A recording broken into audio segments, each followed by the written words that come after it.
Today we're getting crafty with some Shrinky Dink paper. I am going to show you how I made these 3D house ornaments.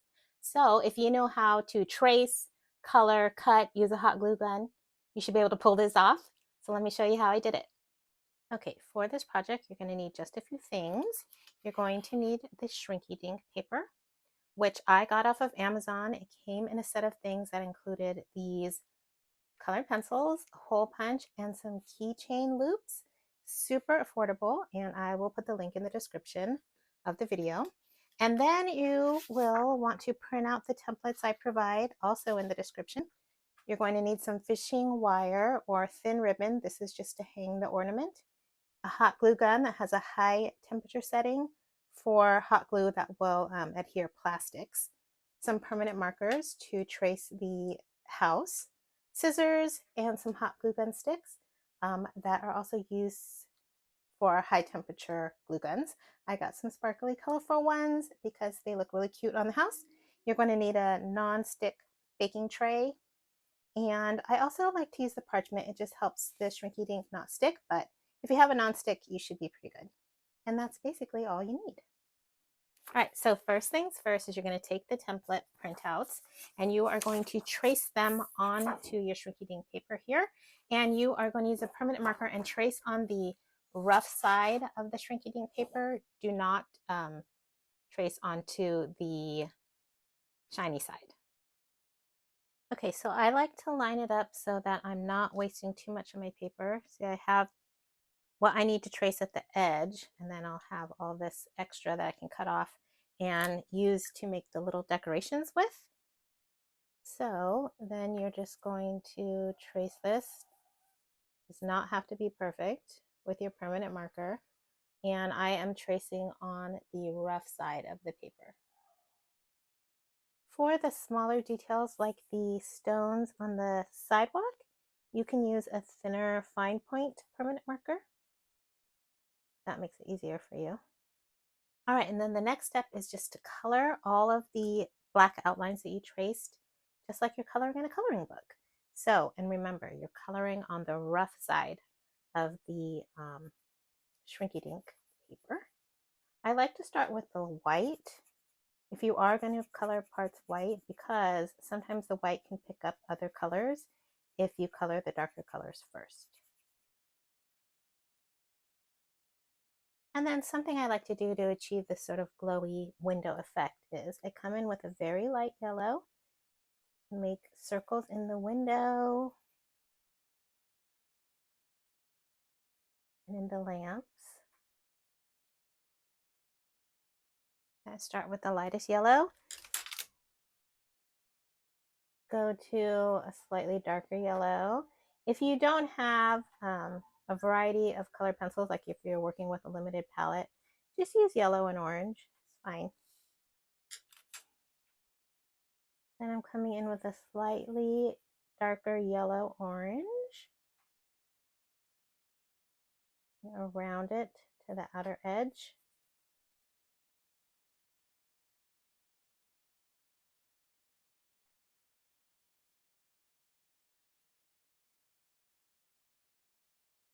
And then you just go out to the corners with a darker orange.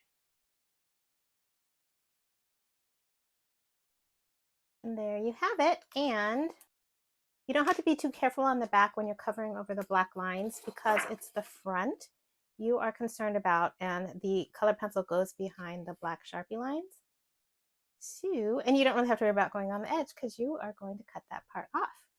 Now all we have to do is punch a hole in here with the hole punch that came with your Shrinky Dinks.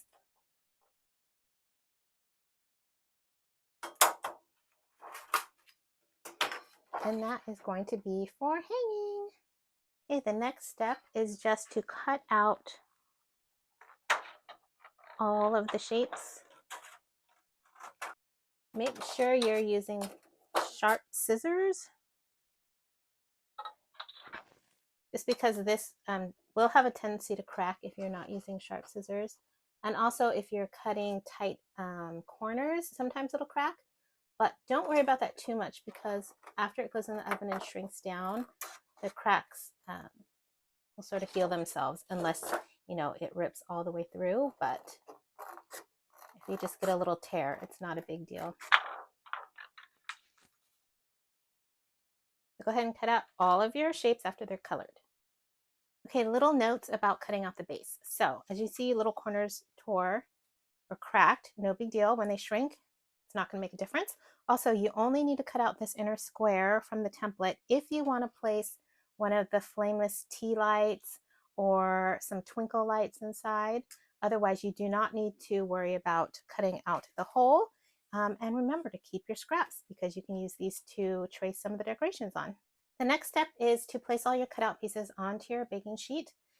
The instructions seem to say to put the color side up, but with all my testing, I have found that it's best to put the color side down and the shiny side up, because when I tested it out and the shiny side was down, it kept getting a weird texture on it wherever it would stick to the paper or the baking sheet. So I've had total success with it being shiny side up.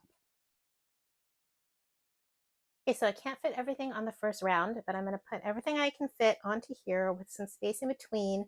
You want to make sure they're not laying across any creases on the paper or any dents in the pan, because those will sort of tweak the shape of your Shrinky Dink. So flat surface.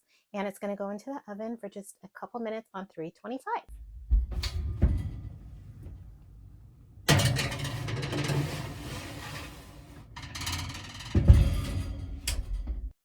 Okay, now for the best part, watching them shrink. But they'll start to curl up, and you know that they're done once they flatten back out. And look how cute and little everything is. If you notice a corner sticking up, just really quick before it cools down, just press the corner down. So tiny and so shiny. And it's so cool because they've turned into plastic. All right, round 2 going in.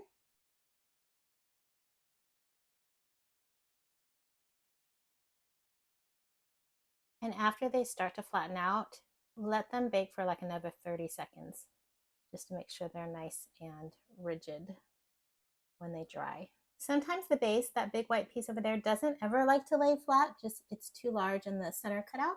So just really quick, when I pull it out of the oven, I just press it flat.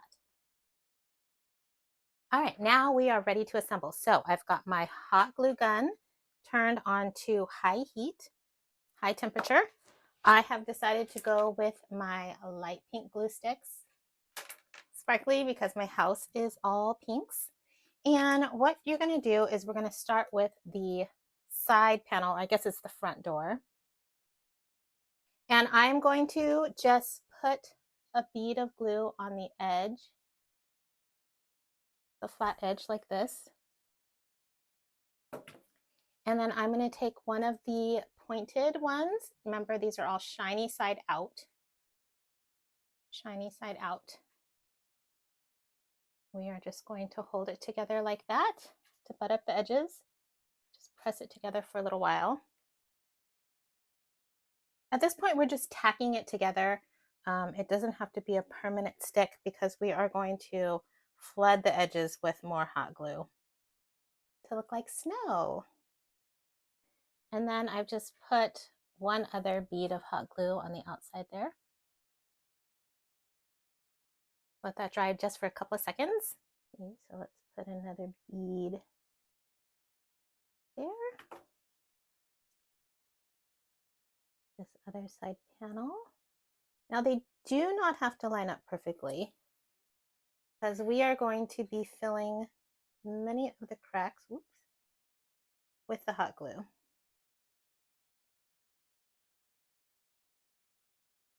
And this might be the part you want to do yourself, depending on the age of your littles that you are working with. You don't want them to burn their little fingers. And I'm just going to apply another bead on the outside. Now I know the glue looks clear when it is hot, but as it cools, it will dry more opaque like the glue sticks themselves. Okay, and then we'll put on the back wall.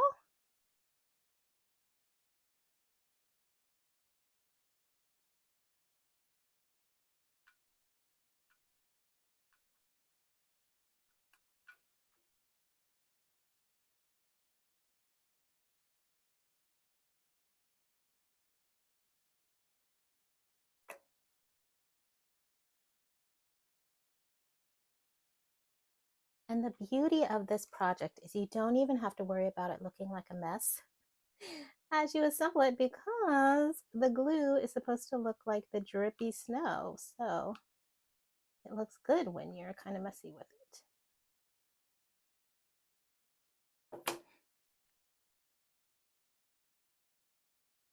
I'm going to line up the door with the walkway, the front door with the walkway. I'm going to hold that down. And then I like to just run a bead of glue across the base. Just to make sure it's nicely adhered to the base. Okay, next up, you're going to apply the roof, and you want the one with the loop to be on the side that's the front of the door. And so all you have to do is run a bead of glue down these three sides. And you're going to want the roof to hang over a bit, the bottom edge down here. And you see it didn't even line up perfectly here. Doesn't matter. Don't worry about it. That's all going to be covered up. Then we're going to do the back edge, the back roof, making sure, you know, that the shingles are going the right direction, that they're not going like this.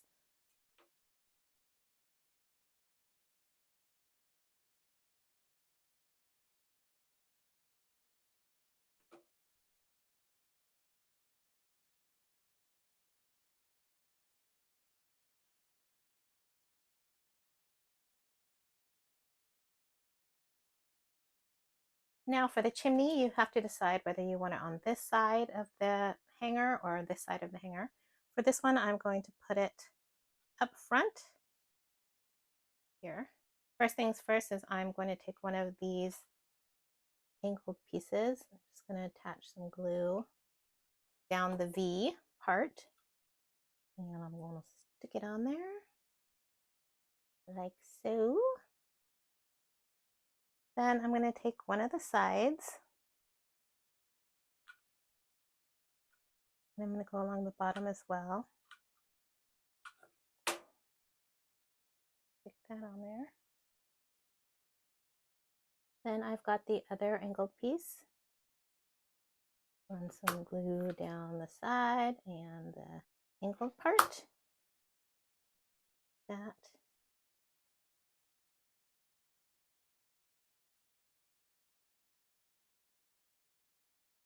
And then the back side.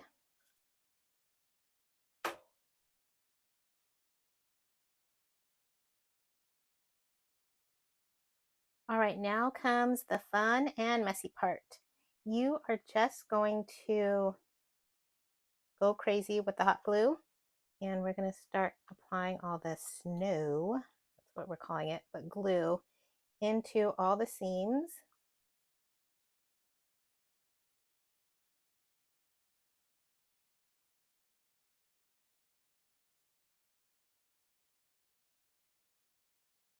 I even like to make it drip down a bit.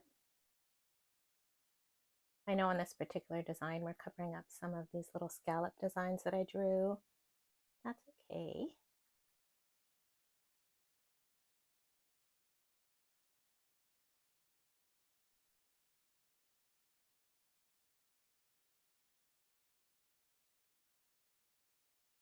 And I have to let it dry in between so it doesn't drip too much. Moving along the top of the chimney.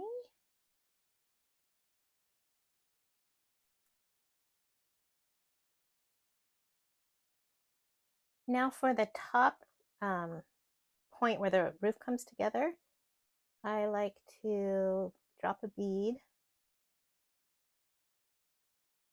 And I skip over the hoop, mostly because I do not want to block this hole, because then you won't be able to feed the wire through. So if you make sure you just get it right below the hole to make sure it doesn't block the hole. So you'll be able to hang your ornament. If you are just using this on like your mantle or something like that, you don't need to worry about having the hanger hole. And it's at this point you can start adding the little decorations you made. There's no rhyme or reason to this part, just whatever you like.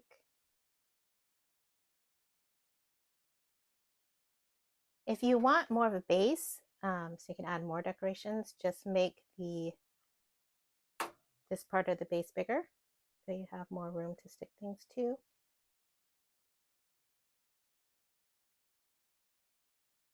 Little snowman. Maybe I'll add some candy hearts. Some of the little balls. Let's add some hearts.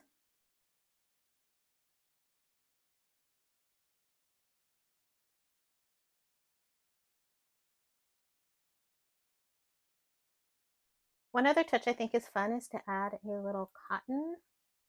If you've got pillows, stuffing, or a little cotton ball or something like that into the chimney. All right, and then you want to take some of your fishing line and you're going to feed it through, if I can see, the hole.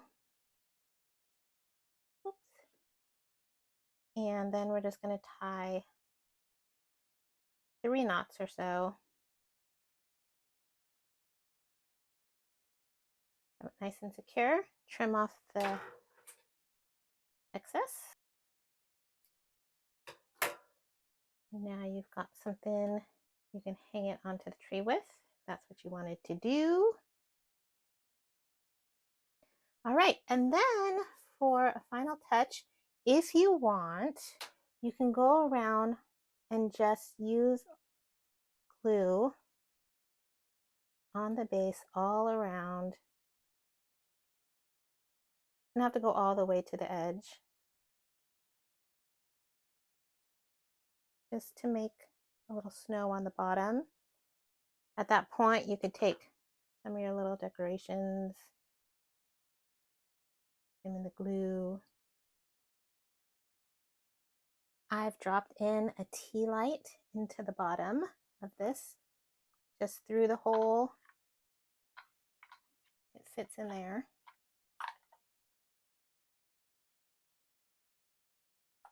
So you can hang it on your tree, put it on your mantle, it'll glow.